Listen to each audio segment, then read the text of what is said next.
All right, let's get started. Welcome everyone to Draw Me Anything. This is episode 21. My name is Jason. I'm a cartoonist and a comedian in New York City. Thank you all for joining. I know some of you are here from seeing Brendan's Substack or newsletter or social media. So welcome to you guys. These sessions are pretty casual. We basically talk about anything from creative process to tools to life and Substack. We often talk about that. Today, I'm really excited because I get to talk to someone who I started out as a fan of, and then got to meet, and everything he does now is just like it's. I don't think I've seen one thing he's done where I'm like, oh, really? Like, I think I've bought every book that he's written and shared every cartoon he's drawn. He is uh, a multi-hyphenate. He's a writer. He's an illustrator. He's an ultra marathon. He's an ultra runner. He's an ex-van life guy. And I'm about to go on an RV road trip with my sister and her boyfriend out west. Never done that before, so I'm going to need his help. So without any further ado, please welcome Brendan Leonard. There he is. This is like Brendan. the grand entrance where I slide my chair over. I was just sitting over here the entire time, The whole time. The whole time. blushing. Yeah, dude. Welcome. Janice, yes, I am heading to Oregon. Anyway, welcome. I'm really excited to talk to you because the last time we talked, you were post New York City Marathon, I think. I think it was the day Was the day before or after? Day before, yeah. Right. You were about to go and get that slice of pizza that you love on the Upper West Side. Yeah. After your marathon. Yeah. What was the place? La Traviata is the name of the Traviata. place. That's right. Great pizza. Well, they have an eggplant parmesan slice. I feel like everybody just has their own little spot, and like they may or may not be like that great objectively, but subjectively, it's your place. So totally, yeah. And everyone insists that their place is the best. I don't, but I'm curious. What is your slice place? Joe's on Bleecker. Okay, yeah. Yeah, the original one, not the one on Bedford in Brooklyn. Although that one is pretty good. The grandma slice is pretty good on that one. Different oven. Okay. Yeah. So I wanted to talk to you today about a whole bunch of things. The reason I want to talk to you is I'm about to go on a road trip. Okay.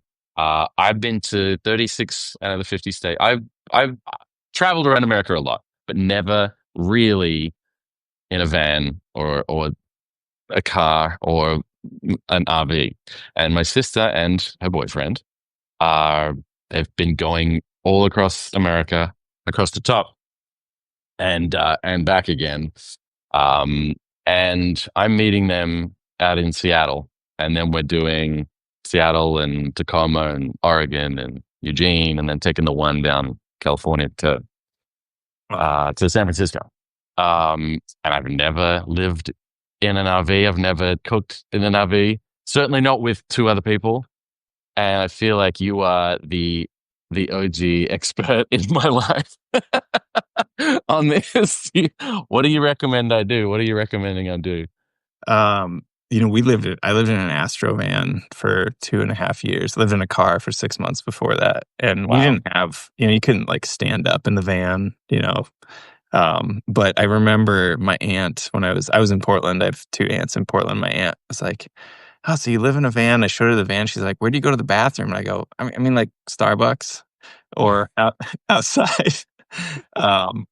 So, but that'll be taken care of for you. But gosh, what would my recommendations be? I don't know. How big is the RV? It's pretty big, but not as big as, it's not like a Goofy movie level. It's a little, I wish I could show you a picture of it. They sent one, but I don't have it with me. It's decent size, but it's not massive. It's not one of those ridiculous big road houses, and it's not like, I want to say, did you see Nomadland? Yeah. Okay. It's around that size. Okay. I bring earplugs. Earplugs would be nice. Oh, Since there's three of you in it. It's like Yeah, sleeping yeah. in a very small apartment. So, uh, Nice. And I did see your post about how to complain to fellow campsite people about keeping the noise down. And I think I'm going to gaslight myself. I think that's uh, the option I'm going to go with. that's the best way. I think you'll have better results than me because the Australian accent is so charming to Americans.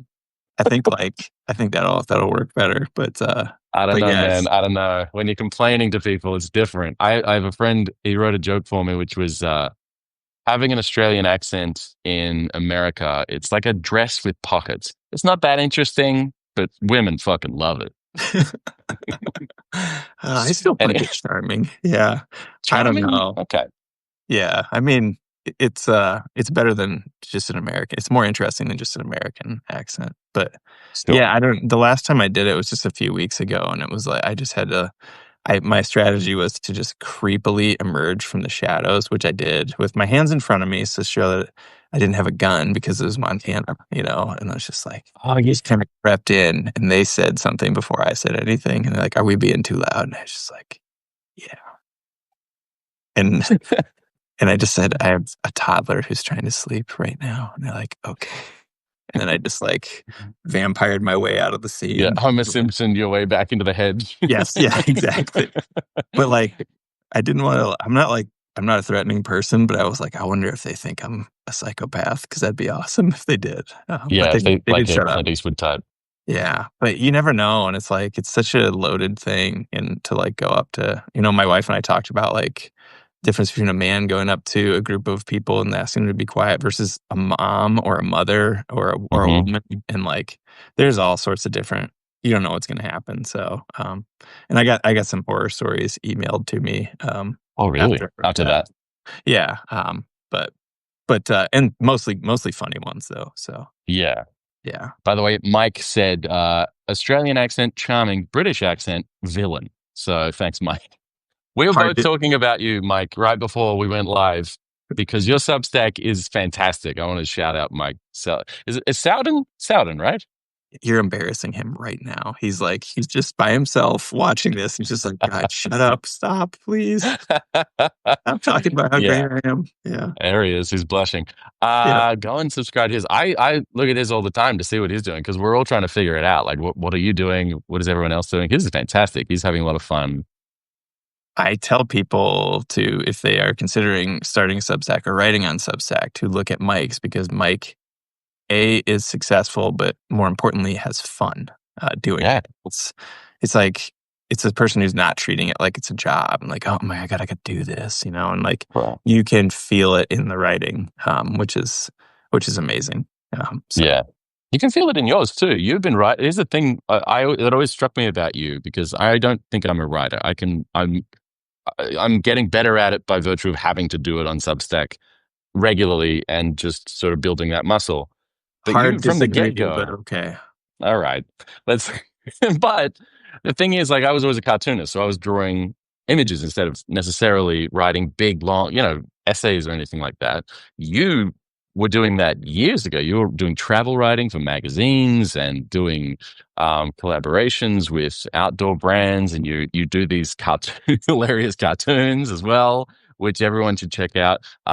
And semi-red, I know you started in like 2011 or something, which is early for I guess it's a huge as a newsletter. It's big, but it's such a perfect example of like finding your niche, finding your people, and just playing to them. Feeding those who show up to dinner, as it were. Not trying to please the world and be everything to everybody. Anyone who hasn't subscribed to Semi-Rad, I think it's semi-rad.com, right? Mhm. Yeah, it's Yeah. a great newsletter. I've been and I found it through I don't even remember how I found it. I think one of your articles. I think I found you first and shared your piece about why you quit social media, which Oh, was that's what it was. what year was You're that? right. You're right. It was Like 2020, yeah. 2021, something like that. Yeah, Yeah, I did. I deleted all my social media for a full year and a bit. Yeah, and then I had to reactivate it to get a book deal. They wouldn't let me sign the deal without turning and, like, my now socials now back you're on. selling books, man. Wow. Mm. Thank you, Instagram. Oh, wow. Yeah, Um, exactly. Oh, well, that really moved the needle. yeah, Yeah. exactly. So, You've done a bunch of different books. My favorite one of yours, and it was when I started running, which I'm not a runner at all. It's I Hate Running, and you can too. And I remember just reading. There's all these little graphs and charts, and it's a very realistic like take on. Yeah, some people just like proselytize running and doing marathons and ultras, and and they're like it's the best, like chasing the runner's high. But you're so real about it. You're so like truthful about it because it can suck and it does suck and you do get injuries and the fuel and food and chip drink. I learned chip drink from you. All of these little tricks uh, are so great. And it's right what you know, right? Do you want to talk about that a little bit? Because you've done a bunch of books now. You can show them too if you want to show oh yeah, yeah, that one. It's so funny. I have a copy of that right here, Jason. them. Yeah, How it's weird is that? amazing. That I just brought it up and Uh, you have a copy. Oh my yeah, God. I mean, so I feel like everybody just, in order to, in order to exercise, we just trick ourselves into thinking we enjoy something. Like unless it's like if you like, you can really enjoy playing basketball, but like most of these solo activities that you do, like going to the gym or running on a treadmill or using a stairmaster, you're just like, yeah, I like it. I like it. And you're lying, no one, you know. So I've had that relationship with running for a long, long time. And I wrote the book because I thought it was just a funny play on like that sort of 90s infomercial, I lost 70 pounds on the Nutrisystem diet, and you can too, and like I hate it and you can too. And I think everybody there's a select few people who have enjoyed it their entire lives and are really Hmm. heartbroken when they can't do it anymore. And I Yep. don't understand them. The book is not for them. So Mm. it's for the people who are like, yeah, I hate it. I don't like doing it. I would never run unless I was late for a bus or getting chased by somebody. And Hmm. it's just kind of breaking that down and and then kind of making it accessible to people. I'm like, yeah, look, none of us are Olympic athletes. Here's how some of these things can apply to you. And it doesn't cover anything like here's a training plan or here's like what you should be eating. It's just like really basic stuff. Like, yeah, if something, gives you intestinal trouble, don't eat it before you run. Like, very Yeah. simple. Right. Figure it out. And, starts with like walking is running because, you know, Yep. what I do, I think it's an I had old, that on above my desk. I had walking is running above my desk from your book. Yeah. see, that's great. And, that's like an older marathon training idea from a very famous coach, like walk a little bit, run a lot, walk a minute, run 9 minutes or whatever. But I do ultra marathons in the mountains and like there's just terrain you're just not going to run. It would Yeah. be stupid. It would be really inefficient and dumb. You roll Um, an ankle. yeah. And when you talk to people about trail running, you say like, how much of a trail run do you have to run to call it a trail run instead of a hike? And they're like, oh, 10 feet, So, I mean, if you run at all. So, Yeah. uh, Well, ideally more I than that. But yeah. your that gave me permission to like. I'm first of all, I got asked invited to another run club today on WhatsApp and from a friend, and I'm at my most creative. I find when trying to come up with an excuse not to join a run club. I just, Ooh. I'm just like, oh, I've got a thing every Wednesday at 4. I'm sorry, I can't like whatever thing I come up with. It's very creative. Because I Yeah. just run club's not my. I'll do pickleball every Wednesday. That's different. Run club, mm. And they're very popular in New York City. They're very popular. These run clubs are so popular. They're popular in a lot of places Yeah, now. Yeah. Mm. yeah. Strava. Everyone's on Strava. Um, but yeah, I used to run down the West Side Highway. I used to live in Chelsea and run down and had the same route every day and just added maybe 3 feet to it every day. and and it was that book that kind of showed me that I was allowed to like the running walking ratio thing. Because every time someone would run past me, I assume in my head, oh, they've been running the whole time. I just thought, oh, that's just the pace they've been going since they left the house. I'm not seeing them walk. I'm not seeing them stop. And yeah, that you rewired my assumptions on that.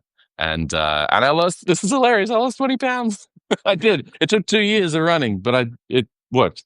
Which is There you go. Yeah, broke the dam on that. Yeah. I mean, everybody's trying to improve no matter what, you know? Yeah. So it's like, yeah, I don't like running with other people either. Even if I like them, you know, people will be like, "You wanna go for a run?" I'm like, "No, let's go get donuts."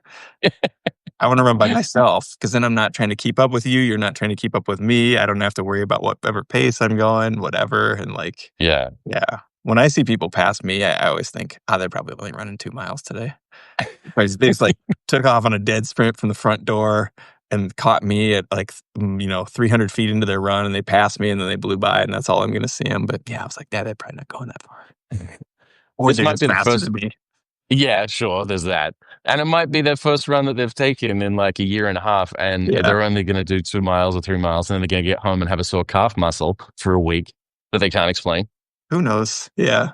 Or Uh, yeah. I don't know about you, but we may have discussed this when we were talking in New York. There were two things we talked about that really stuck with me. One was about books and self-pub books versus going with a publisher. And the other one was like coming up with the ideas for these books, for these things. Like when you are exercising or you go out for a run and you just clear your head, or it puts you in a mode, like a creative. You just there's something about the perambulatory, even just walking, just that it does something to your brain creatively. And I think you have a very creative brain, but you seem to you'll go out and do like a project, like you'll build something or you'll go for a run or a hike or whatever, and then you have these ideas. I want to know, A, how do you capture them when they come to you when you're out running? Because I mean, do you have a notepad? Do you have a phone? I know you I don't know what you've experimented with. And second, how do you come up with the ideas for these books? Because you have all these books and you just end up books are hard to make and they're certainly hard to sell, but like they're hard to come up with. How do you do it, and when and how do you do it? You do a lot of things. Yeah. I mean, I think the books is just like ignorance. You just like, maybe this one will take off." No, it won't. And then the last one I did, I was like, "I'm just gonna make something weird that I wanna make, and I don't care if it sells." And I was proven right. What do you mean it But didn't sell? I did okay. I don't know if I didn't pay attention, but I was like, I actually want it to be so weird to people that they think they don't understand it, and plenty of people understand it, but, there's a few people who didn't. I was like, "Great, I did it. I nailed it. That's art," if somebody doesn't get it. But, I don't know. I don't wanna flip that on you, but it's like you're creative in so many different ways too, and I wonder when something pops into your head and you're like, "Oh, that's good. That's a good joke." You're like, Mm, "Okay, when is it part of a larger essay that you write? When is it maybe a stand-up bit? When is it a cartoon? mm, And then is it a cartoon that needs a caption or not?" And, like, right. how do you process that, you know? And I think I'm maybe similar in that way where you're like, I think there might be something there," And Yeah.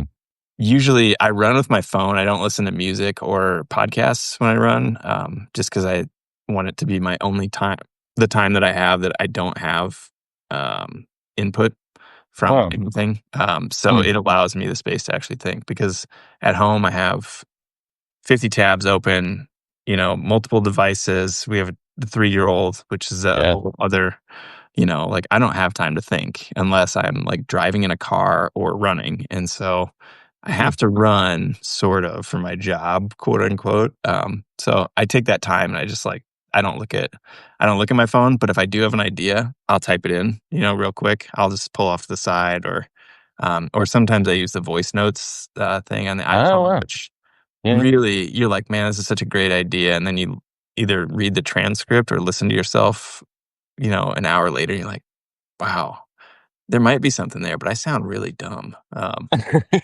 But it's a way of not forgetting it, and occasionally, if I'm going on, like, a really short run and I don't have my phone, I'll just be like, "You gotta remember that. Remember it. Don't think of anything else for" it's like Jay-Z used to famously he's a crack dealer, before he was Jay-Z, and he would, Hmm. Down on State Street. yeah, and he would be out on corners just waiting, trying to sell, and, he would have rap lyrics come into his head, and he would walk to a corner store and buy something so he'd have a bag to write on or a receipt, or he got to the point where he's just like, I'm just not buying the bag anymore. So he memorized everything Yeah. so he famously never wrote anything down. He would just walk into the studio and be like, and freestyle, which is incredible. And That other is other incredible. rappers have tried to do it, but I'm not at that level at all. But if I can remember like 3 things by the time I get home, I'm pretty good. And then I'll just, oh God, write that down, or whatever. But yeah, you never know. And like, I try to not pursue things super far without knowing if I can actually make something of them. Those are tough weeks if I try to write 2 or 3 different ideas and none of them are really working out, and I have to Mm, leave them all half finished. I'm like, God, you idiot! What a waste of time. Just inefficient. So I'm getting better at it as I get older and things get more complicated and more experience in writing. But you fail a lot. And you just have to. So, but yeah. mm. Okay, I so think you can that's a big answer. one. Failing a lot. That's, Oh, I think, huge. yeah, maybe the biggest thing is just throwing a bunch of shit at the wall and just none of it hitting for a long time. And then one thing pops up and you're like, yep, that's it. Yeah, Yeah. Yeah, and what was a success very early in your career would be pale in comparison to what, like 4 people said they like that. Oh my gosh. But I teach writing courses too, and I think the biggest problem people have is just giving themselves permission to try yeah, and fail. And it's like if you don't start trying and failing and putting yourself out there, you're never going to get good. Like you have to start hmm, failing now so you can be good, soon, as opposed to like, oh, I just got to wait on this one idea and when I'm ready. It's like, oh man, yeah. I don't think that works. Start before you're ready. Yeah, I mean Yeah. that's a big comedy thing is bombing. Like you have to, unfortunately, it's a really uncomfortable process, but you have to get up on stage. And God. as much as you think something's funny, you could be doing it for 50 years and think, oh, I know it's funny now. And for the most part, you can get a sense, but until you do it on stage, you have no idea if it's going to work. And then it's a process of getting up and bombing and or just like tweaking and changing, but in that process, you have to build this sort of armadillo shell, this kind of, callus for pain, for like discomfort and embarrassment and all these things that, yes, you should probably avoid them. But in spite of all of your survival mechanisms that are deeply ingrained in your DNA, you go against them by getting up again or like writing another thing or, the New Yorker takes 16 cartoons a week. They get over 2,000 submissions a week. And so you develop a sense of, wow, I mean, if you go in going, well, this could be something, and then get really upset every time you get a cartoon rejected, you're never going to be a cartoonist. It's volume, volume, volume, and you just keep submitting and 99.999% rejection. And one of them, no, it's never the one you want, but one of them will sell. Right. Yeah. Oh, stand up is like writing for like an internet audience is so much easier than stand up. Like you put it out there, if people don't think it's funny. It's basically indifference, or if you've offended people, which I try kind of not to do, um, they'll get mad at you. But like dealing with silence on the internet, you're just like, ah, shit, okay. But in a crowded room, like when you have like 4 more minutes left to fill or like 10, I'm like, I'm like pitting out, right, thinking about it right now. So anxiety, But Jesus. you speak, don't you? Don't you do you're speaking? Yeah, and generally the audience is, like they're coming to see me, you know what I Sure. mean? It's Yeah. not like like, "Oh, let's go see some people do stand up," you know? Right. Right. Or Yeah. like, it's like more like a Netflix special, where I Mm, mean, on a very low level, sorry, I'm not trying to say it, but it's like they know who they're getting most of the time, yeah.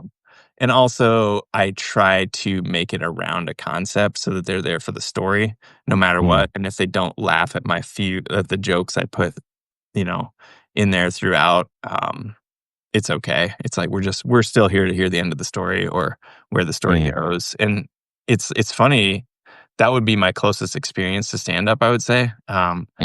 and I've done, like, the same talk for, like, a book tour, oh gosh, like 30, 40 times, one book, Wow. a few of them another, like, maybe 10 times, and it's weird, you're like, you can like, people are gonna laugh at this one joke, and you're like, and nobody ever laughs at this other one, but I'm gonna try it anyway, and it still never hits, or sometimes it'll Yeah. hit a little bit, but yeah, I desperately cling to humor in my public speaking because I can't tell if people are listening otherwise. Like, if they laugh, they're still here, right? But yeah, so it's Yeah, more of it's a like a good nervous metric. tick. Yeah, It's a good metric for attention, but also I think if anyone's not listening and you do get a laugh, then they kind of perk up and go, "Wait, what did they just laugh at? I missed that. I was daydreaming about my grocery list."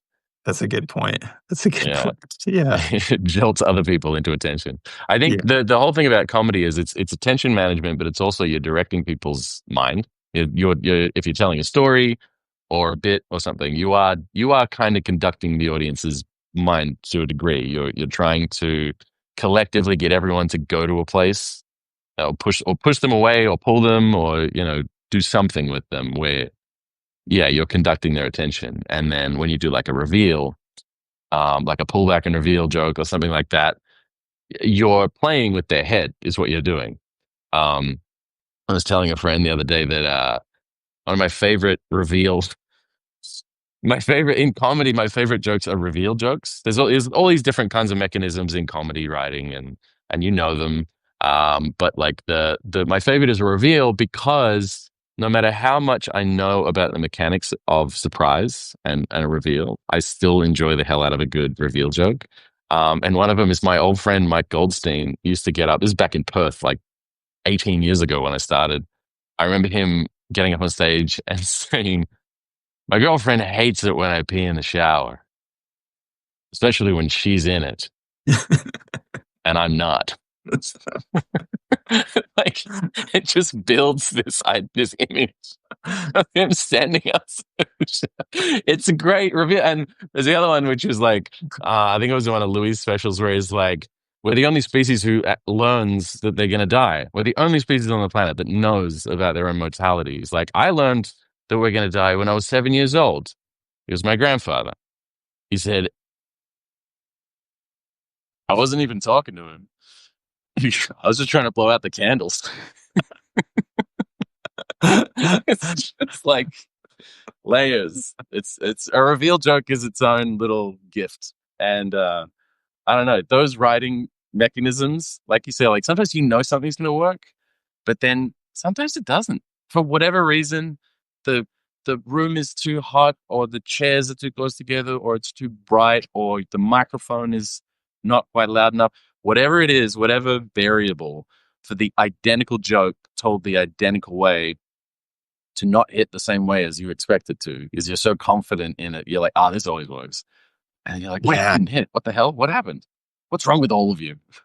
I feel like I read somewhere that Chris Rock would test his material in like clubs in Florida, like where it was more less of what he thought was his audience and more like sort of older white Americans. Does that make sense? And he would like use that as his test audience. And like if it hits here, it'll work in any other place. Which the differences in regional things and like crowds and like you can't really tell when you get up there and like who are these people? I don't know anything about them really. They're about to know a lot about me, but yeah. Yeah, I teach writing workshops and, we started doing like a humor unit and I could not believe I had to like, I was like, oh yeah, okay, let's just talk about humor. And I kind of was like trying to write stuff down. I'm like, I actually don't know how humor works at all. Like it's like an engine of a car I've started millions of times. And I just like, I couldn't tell you how the thing works, you know? And so I actually read a couple books about it and like the thing that I remember most is like the one principle is all humor contains misdirection, or surprise. Surprise. And that's like the pee in the shower thing is like such a great example of that. You're like, oh, okay. But to try to write down the techniques, it's like, wow, this is actually I don't know if this should be an academic thing. And there's a joke about it. It's like trying to explain humor is like dissecting a frog. Nobody has any fun, and then the frog dies. I think something like that. It's Yep, like, that's the same. yeah. So I don't know, but it's all we got, man. We gotta we gotta stick with it. Well, I mean, there's a way, like comedians dissect the frog all the time. When we hang out in the green room or we're talking shop or whatever, we're all kind of trying to reverse engineer things and figure out, the how the engine works. But to a degree, there is a mystery to it. Some of it is like you can't quite nail why something works, but you know it does. So you just go, you know what? It's like a magic trick. Look at that. Mike just said humor and magic tricks. Do they tinker with the same parts of the brain? That's true. I mean, it kind of is. It's playing with the human mind, with perception and with understanding and reality and misdirection, which, like you said, misdirection and surprise are two of the biggest, most fundamental parts of humor writing. And I feel like you had it innately. You always kind of, with your writing, even though you didn't literally know the specific mechanics of what you were doing, you just knew you just did it. And then you kind of figured out, oh, this seems to work. But like the other piece to it, I think, with you, is, you'll go and read books about comedy. Like, I don't know what books you read, if like Judy Carter, the Comedy Bible, or How to Write Funny. I think I've read every version of those books on my bookshelf. What did you read? Which books did you read?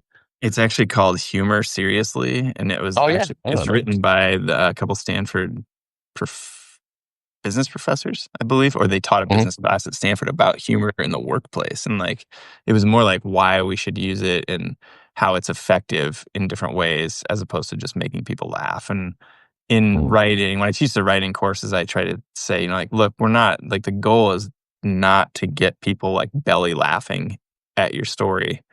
It's the goal is to provide levity, so you can mm talk about hard things, but then kind of show like, yeah, I I'm still here, I'm still human, and I'm not, death happens or sad things happen, but I do have a little bit of humor. So you're not just like writing a 300-page book that's just like total darkness and Kafka, basically, but it's a way of, Kurt Vonnegut was a master of it for sure, but it's a way of telling stories where you're not, when people, open your Substack, they're not like, oh God, here's another, I don't feel like I can do this today. All Jason Yeah. writes about is this dark shit that it's like, it just depresses the hell out of me. But they're like, this guy helps me understand the dark shit, but I'm also not, sad, super sad when I'm done with it.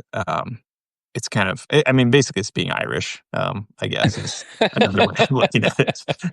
The masters of dark humor, in Yes, my the in my one Leonard opinion. line. Yeah, but yeah, I have a friend who's Navajo who says the same thing, about he's like, "Nope, that's what we do too." I'm like, "Oh, great, yep." It's not of course, it's not just one people who does it, but yeah. No, my mom's family is, full 100% Irish, and, like, hmm I was I've told the story multiple times, but I was, like, literally holding my grandmother's hand on her deathbed while she was dying, and Wow. so my mom was there, my aunt, 2 of my uncles, and my aunt another one of my aunts by marriage, and they just didn't stop joking. It was like, and I was kinda like, "You guys," I mean, I didn't say anything. I'm like, "This is your mom, like, Yeah.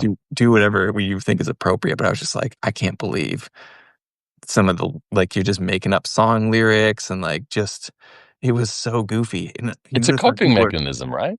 right, and it was, like, borderline inappropriate in my opinion, but I was like, "No, maybe this is just what we do," you know? So, this is how we've gotten through things for centuries, I guess, so, yeah, Yeah. yeah. Yeah, I mean, it is a coping mechanism. Humor is, I'm noticing in this administration, in this sort of new era that we're in, they say that like comedy thrives in like bad times, right? I mean, when things are going great, comedy's just like, oh, this other little thing on the side. But when everyone's having a horrendous time, they lean into jokes and songs. That's the thing, jokes and songs. And my grandfather, he was in World War II, and he was in his 20s. All they did, he was telling me right before he died, he told me all these things that they were doing, and they were the things they saw were just like genuinely just harrowing stuff. But the thing that got them through on the boat, on the transports, when they were marching, when they were working, when they were doing anything, was jokes and songs. And it got them through. Like it got them through some pretty intense stuff. And when they would be super inappropriate, there'd be something pretty dark happening, and someone cracked a joke. There's nothing funnier than it being in that moment, you know, that's a pretty good, I mean, it's dark, but it's a pretty good way to cope Right. with, the shit that life throws at you. Yeah. Also, like, I think about, like, punching up versus punching down, and, like, Sure. when everyone's getting shit on, there's a lot to punch up at, right? You know what I mean? Yeah, Like, that's true. so, depends There's on who you yeah. that reminds me of there's a guy called Clayton Steele. He was a comedy director in Melbourne. He taught me about convex and concave comedy, Oh, where it's sort of like if it's concave, you're the butt of the joke. All the jokes are about you. You're the fool. It's you that's being misunderstood. Even if you're doing it ironically, like Ricky Gervais, like will be ironically sarcastic about things and say bloviate about these things that it's wrong that he's saying it. That's why it's funny. But then there's convex comedy, which is like, oh, look at this idiot over here. Oh, look at this dumb dumb sitting here. Like, a lot of crowd work is convex, and a lot of like, oh, did you hear mhm. about this Trump? Well, it's hey, let's all laugh at something outside of me. You're not necessarily laughing at me. You're laughing at what I'm saying about someone else or about something else. And I always lean towards concave because I feel like if I can take the hit, if I hit myself, you can't hit me. I'm invincible. I can take as many hits as you throw at me because no one said anything worse about me than I have. and Yeah. yeah, that's my My inclination is that. my rule is it's okay to make fun of us, but not okay to make fun of them. And that's That's a good that's rule. that's basically what you're saying is concave. But yeah, it's like I think making fun of them is just dividing people further. Even though I Yeah, agree with a lot of that stuff, it's funny or whatever. But it's like, I mean, there's no deeper well of comedic material than my own existence because I am an idiot, and like I think it also makes you I don't know if it makes you humble, but you're just like, you can laugh at yourself. And if you can include yourself in that group, okay, that you can make a joke about it. But like, if you're a white guy, there are a lot of groups you can't include yourself right. in. And that's if you're making fun of those groups, oftentimes that's racism, which is not funny. Yeah, that's not funny. The Chris Rock show writing group used to have a big ethos. They had Chris Rock. This was Chris's rule. He said, "Make fun of what they do, not what they are." Ugh, So if people are doing something by yeah. choice that is uh, silly or dumb or is, idiotic, yeah, you can make fun of that thing they're doing. yeah. But if it's something they can't help, they were born with or whatever, then no bueno. Yeah. That's interesting in a time of, like, identity politics. Might Yeah, be right. might be some tough terrain there, but Yep, yep. yeah. I can't spend my time, dealing with people's negative reactions to my stuff. It just, like, kills I would never create anything else, and it's like, I would spend so much time on it that I wouldn't be able to write or draw or anything. It's like, I Mhm. can't take that away from myself at this point, and so playing it safe, quote, unquote, is kind of more what I do, and whatever, it's fine. Um I don't know. You mentioned that you got purposefully weird in your most recent thing just to kind of see who would stick around. Yeah, well, it was more like, there's a book, Arbitrary Stupid Goal. I think you may have it. Yeah, yeah, yeah. I love that Yeah, book. yeah. Yeah. So I have, like, I think I still have 8 copies, like, right over here. I just bought Nice. a lot of them. And then there was another book called So Many Olympic Exertions that I read that was not a funny book, but, Oh, is an incredible writer. I think she actually teaches, at Columbia. Actually teaches oh, at Columbia. But anyway, it was like this construction of books, and it was the first ones that I had read where it was presenting all the dots without necessarily connecting them for you.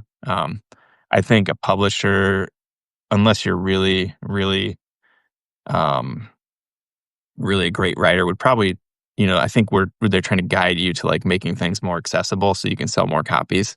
And I was like, right. what if I just make something really inaccessible? I Do just the want to opposite. give people the dots, let them pick the ones they like or connect the dots they like, and Hmm. yeah, and I think it works. I don't know. It sold enough copies to make me happy, whatever, but I'm not like it was self-published, so I didn't really care. Yeah. I paid an editor to edit it twice. Hmm. But there were definitely people who were like, "This is just random and all over the place." And I'm like, "Yeah, yeah." And I hate it. I'm like, You're "Okay." celebrating. Yeah, You're yeah. celebrating the bad reviews. Like Mike just said in the comments, he said the black hole like emotional gravity of the 1-star reviews. It's just there's nothing like it. And like I was like, once you start getting negative reviews, it means it's gotten outside of your circle of people who follow you, Yes. which is good. So it's like it's selling a little bit. And that did happen. And I the new thing I learned with this book is that someone would review a book without having read the entire thing, which Yep. I know that happens, but a guy like literally went on Amazon. I was like, I hope this gets better, but after 50 pages, it's blah blah blah. And I was like, wait, so are you gonna finish it? Like, is this like is it?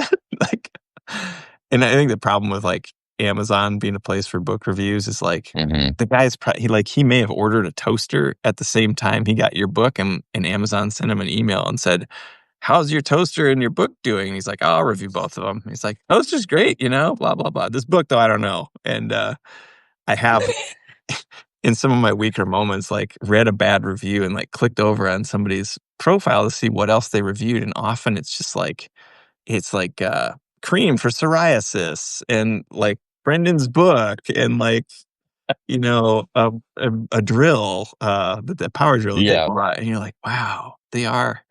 But in their defense, they're buying a product. They deserve to I like guess rate it, I guess. my But it's my funny. writing partner Scott just posted yesterday. He said reviews are really important on Amazon. Thankfully, our new book has been getting really nice reviews, except one. It was I was interested in who didn't enjoy it, so I went to their profile. Their 5-star reviews were reserved for cat food, a 3-pack of underwear, and a 14 multifunctional deluxe gallbladder plush toy. Honestly, I didn't stand a chance. Right. But it does. You Like, try it. Yeah. You want some clues. You're like, who didn't enjoy it? Yeah, right. And it's like, but also I think it's an indication. I tell writing students this too, that like people bring their own shit to your art, right? Like no matter what, if it's just like on a micro level of what happened to them that day, or like if their expectation of a book is that it should include romantic elements and, whatever, like if that's all they read and they find your book, which doesn't contain that, they're going to be disappointed. And like, hmm it's fair. That's what people do. That's why art works and doesn't work. But yeah, like, if you think about the love songs you were into when you were like 17, and like if they hit you now, you'd be like, I don't relate to this at all. I'm like 40, 46. I don't have these emotions anymore. I don't have these hormones. So it's like it all has to line up for somebody to just really love a piece, or a totally. book. It's like don't beat yourself up if somebody Yeah. didn't like it. So yeah. Um, I want to get into self-pub versus publishing and the publisher, but before I do, this time around, every time I sort of flip the camera and just start doodling while I'm chatting to you. If anyone has any requests in the comments, put them in there now. But I wanted to talk to you about the fact that you have, I don't know, we spoke about this a little bit. You've done self-publishing and you go on book tour, you sell copies of the book, literally just hand selling copies of your book. And I guess I've never self-pubbed a book. Every book I've ever done has been with a publisher, and that comes with its own advantages and drawbacks. But can you speak to that a little bit? Like, how do you when do you know a book is like, you know what, I'm not going to try and shop this one to a big publisher. I'm just going to sell it myself. Is there a threshold, or is it the idea? Boy, that's a good idea. Or that's a good question. I think it's when uh I like half-ass pitch it to an editor I've worked with, and they're like, Hmm. I don't think so. And I'm like, well, okay, I guess I'll self-publish it. It's funny because I've realized over the years, well, the first book I ever published was a self-published book because a publisher rejected it, and it did well enough. They were a small publisher, and I went back to them, and said, "Hey, this book sold whatever 2,500 copies in the first year, Hmm. something like that." Wow, And they're like, that's "Oh, good. what else you got?"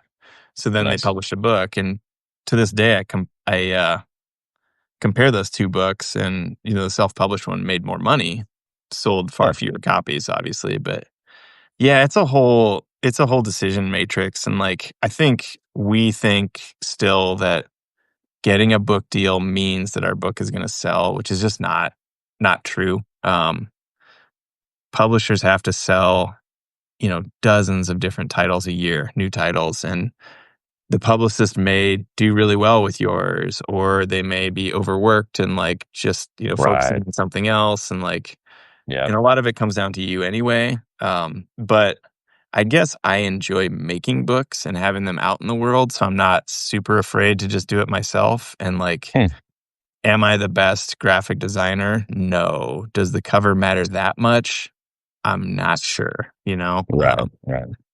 I follow a publishing Substack.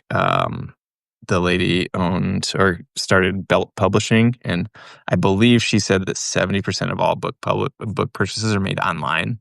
70? Which, yeah, this is maybe last year sometime, and I was like, wow, okay, so you know, making decisions based on how does this book look in a bookstore is maybe not that relevant anymore. Wow. But yeah, Yeah. like sometimes I'll That's just like news. float an idea to somebody, and if they're like, yeah, I don't think so. That's not for us. I'm like, well, okay. It's not for you because you need to sell 50,000 copies of this book. Right. Right. I can sell 1,000 and be happy. I mean, a Huh. few years ago, I had an idea for a book called 15-Second Recipes, which Oh, was yeah. just Yeah. just I a have it. joke. Okay, good. Yeah. It's great. You didn't get rid of it. Um, but it's like, it's just the joke on how to cook, very quickly. And it was all just like, get a block of cheese, take a bite out of it. Get your roommate or a friend to make you a sandwich. And it was all these ridiculously simple ideas that I just thought were kind of funny and just illustrated them. Yeah. I did learn that you can literally just bite into a block of uncooked ramen noodles. That was not something I knew. before that.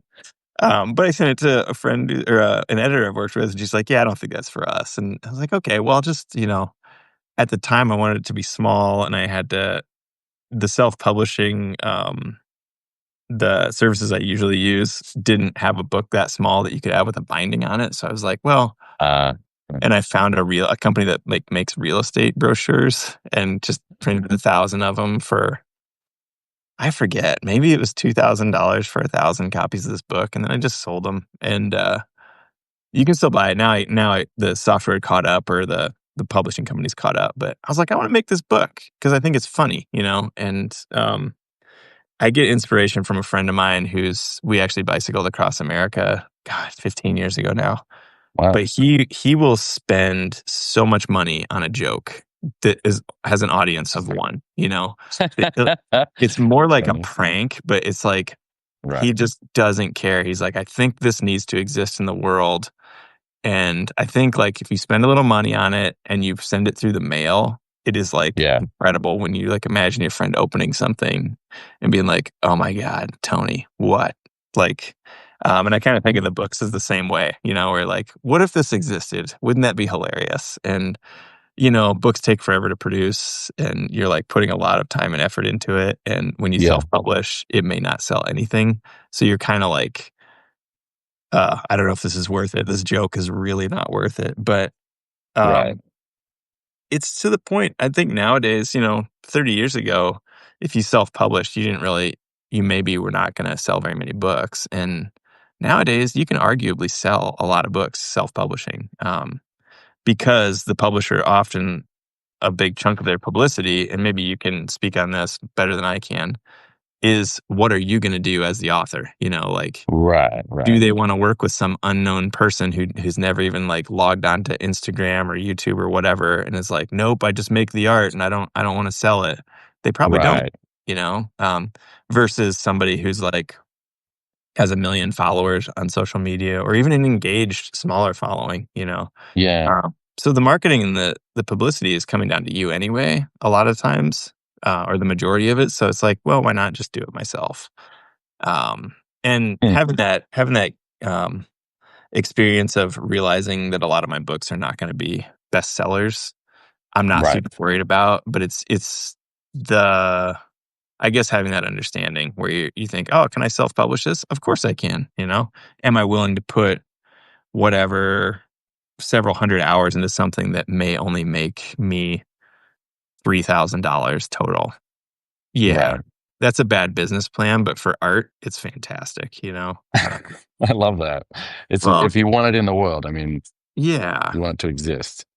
You think, like, graffiti artists are like this is how I'm gonna make it. They just want to make the art, and like early hip hop was the same thing too. Like I remember Yes. being quite shocked when I grew up listening to early 90s hip hop, right? And like Right.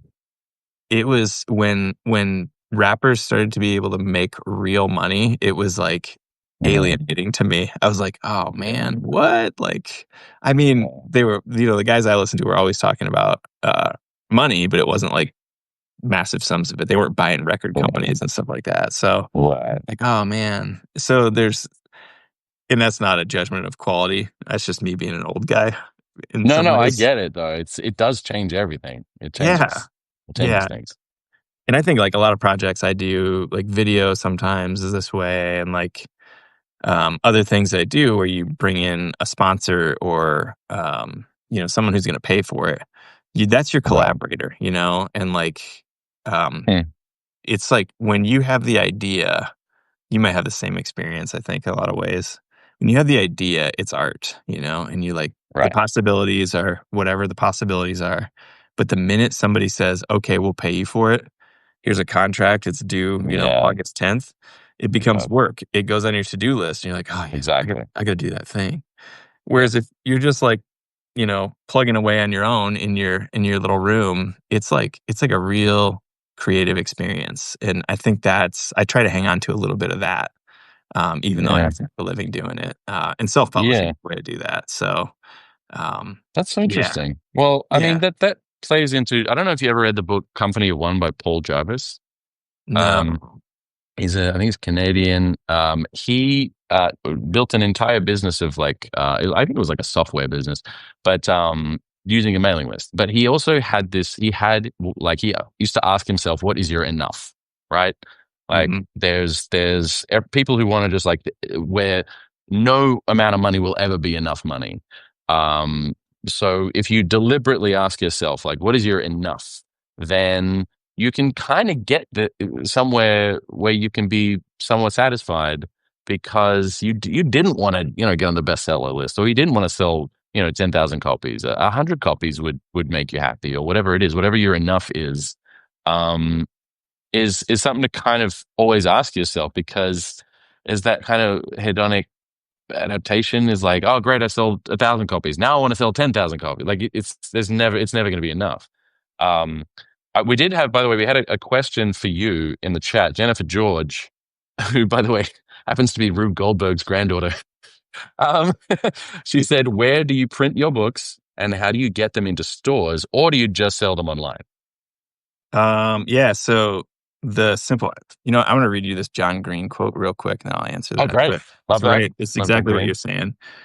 Great. This is in a YouTube video from 2009, but he says, Nice. "Don't make stuff because you wanna make money, it will never make you enough money, and don't make stuff because you want to get famous, because you will never feel famous enough. Make gifts for people and work hard on making those gifts in the hope that those people will notice and like the gifts. Maybe they will notice how hard you worked and maybe they won't. And if they don't notice, I know it's frustrating.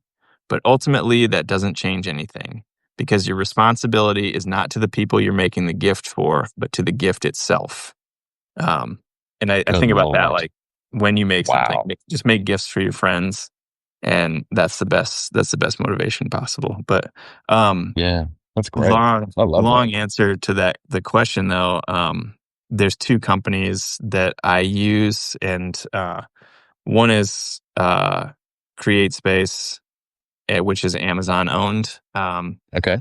Depending on how you feel about Amazon, that's kind of not Sure. cool. But what Mhm. I've learned in selling books over the past 10 years is like, even if you give people, you know, a list of bookstores they can use, including Bookshop. You can buy it here. You can buy it at Barnes and Noble. You can buy it here. Blah blah blah. Mhm. Like a huge percentage of people are still going to go to Amazon and buy your book, Yeah. Right. instead of those options. Which, to our earlier discussion, maybe they are there because they're buying a pair of socks and they're just like, I'll throw this Yeah. book in the cart too. So Right. Right. also Kindle, Audible, are owned by Amazon, obviously. And Right. they're just dominant. And that's like, if you don't use those, you are probably losing sales. So whatever. Hmm. So I design my books in for that, and then basically make a copy in what's called Lightning Source or Ingram Oh, Spark, which is owned by Ingram Ingram, Spark, right?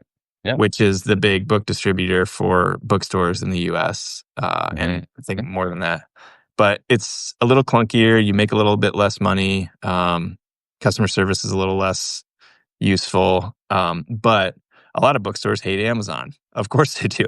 So they won't, if they find out you have a book somehow and they're like, oh, we should sell this new book, Ultra something by Brendan Leonard, and it's Right. only available on CreateSpace, you're not going to sell it.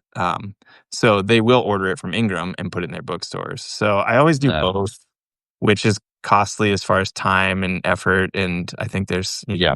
some fees in there, but it's all super straightforward. And the nice thing with those is that like you don't actually have to know what you're doing to produce a paperback. Like um, this book that I was just talking about, Ultra something, which is the last one I did.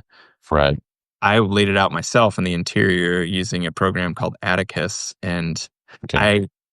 I think I have like 4 copies of this book that I would order a test copy, and I would get it, and I'd be like, "Oh my god, the print is so small," and I would readjust it, and then Right.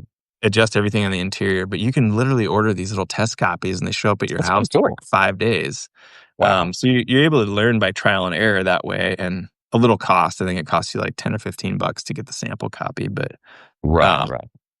and designing a book cover actually not super hard if you're not trying to get super, ornate with it. Yeah. And a lot of book covers nowadays, you're like, oh, that's just a stock photo that they didn't shoot the Mm, person running. They just grabbed a stock photo off of this thing and plugged it in. So, but you can right. hire people to design your book cover on like Fiverr or whatever. That's Right. an Sure. option. Yeah. But Maybe there is an it's AI slop. yeah. But there's like this. Yeah, I know that's a whole other thing, right? Yeah. But I do kind of enjoy understanding how things are made, which I think like Yeah. comes Same. from it's sort of like a punk ethos from the early 80s probably. I remember watching a documentary called American Hardcore and listening to Ian MacKaye talk about, deciding they wanted to make an album in Right. Minor Threat and literally figuring out how to get 10,000 copies pressed and then gluing the album covers together themselves and sliding the records in. He's just so passionate about it. He's like, we didn't know, we were learning. And, Right. to this day, I believe is still independent, doing Really? that sort of stuff. Yeah. That's amazing. Um, Huh. yeah. And never charged more than $10 for an album and never charged more than $5 for concert admission. Just really, really stuck to his principles. And That's amazing. I obviously, love that. yeah, publishing books through Amazon's giant self-publishing platform is not that punk. Right. But like doing it yourself, I still believe in. So, and it demystifies it. And I think it's like if you really want it to be a thing, you don't need Right. to have somebody else's permission, especially when they have a way different decision matrix, where, they have a company of several dozen to several hundred people that they need to make money because of that. You're just a person like toiling away in your office. Why not just make the thing? And if Right. you really care about selling books, like the thing I think about is how quick most of us are to pay, say, Netflix or Hulu or whatever, Yeah. 10 Every or month. $15 a month to like let us entertain ourselves by like watching whatever they put in front of us. Right. Which no shade to that. I enjoy watching stuff. But like Yeah. how little any of us will ever say, "Oh, I'm gonna spend $80 and make a book," and that's gonna be my entertainment for the next 2, 3 months, uh, Right. Right. because it requires effort or whatever. But that's just my entertainment, a lot of Right. times. But like Huh.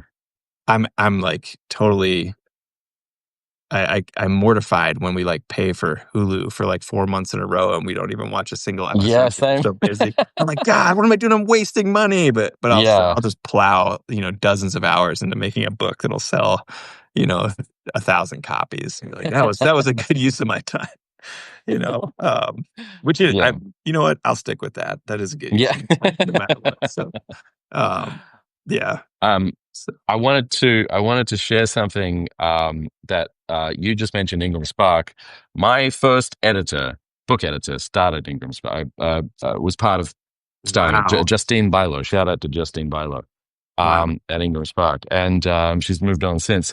But yeah, she taught me a lot about books, and because I knew zero about books, and this is news. Speaking of books, um, but as of for spring next year, you can get your hands on. This is the first time I'm mentioning this.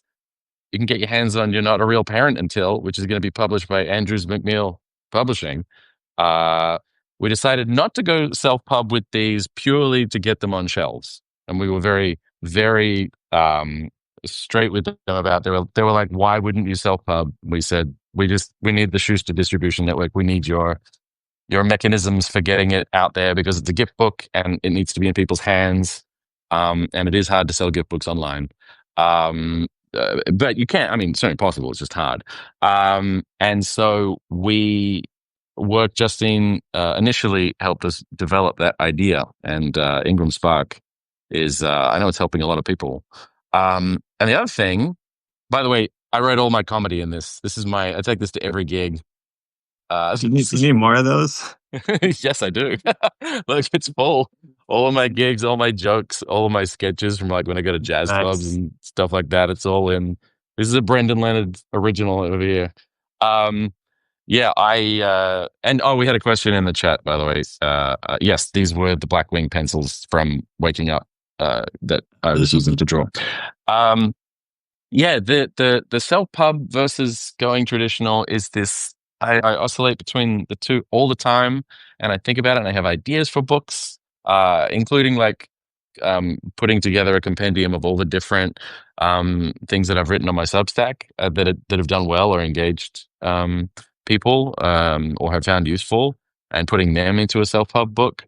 But yeah, it's just like you say, you spend so much money and time and you think, you're thinking, wow, if I'm going to sell like 10 copies, 20 copies, like, Yeah. your big why has to be because I want to see it in the world, not because you want to make $1 million. Yeah. Well, and also like that's a concrete thing that you can hold in your hand too and be like, "Oh yeah, all this writing Sure. isn't just this digital thing." But yeah, Yeah. and I think there's different uses for different, one can make sense for a certain project and not make sense for another one, like you said. And like, yeah, Yeah. if I had a gift book like that, good luck me walking into Target and being like, "You guys want to sell this here?" Yeah. Right. But Exactly. a real publisher who's like, "Yeah, we'll put this by the baby stuff." It's like, "Oh my Right. god, Exactly. yeah, you'll crush." So, We'll see. We'll see. Fingers crossed. Uh, yeah. That's the third and final.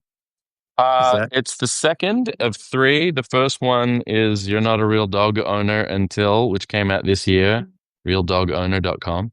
And then the third and final will be "You're Not a Real New Yorker Until," which Yeah. comes out in fall of 2026. Yeah. So I'm doing back-to-back books. Do I not have 2? Yeah, yeah, you do. You do. Wait a minute, are you I sent you when you gaslighting when you me? had your kid. When you had your kid, I think I sent you an old copy. But yeah, so it's going to be re-released 2026 in, I want to say, April. So yeah, a whole new updated. You'll get an updated version. Because my co-author Scott has just had a kid, so Yeah. a lot more material to put in the book. Yeah. I've kept you for way longer than I asked you, so I am very, very grateful to you. This has been amazing. I'm gonna What I do after these is I re-listen to it while it's fresh into my head and I write up like a recap. There's way too many there's too many things in this now for me to just like summarize. I'm gonna have to clip these up and slowly drip feed them onto whatever forever. So thank you. Thank you to everyone in the chat. Thank you, Mike. Mike's been great. I don't know if you know, but he's been posting links to your books this whole time in the chat. Oh, thank you, So Mike.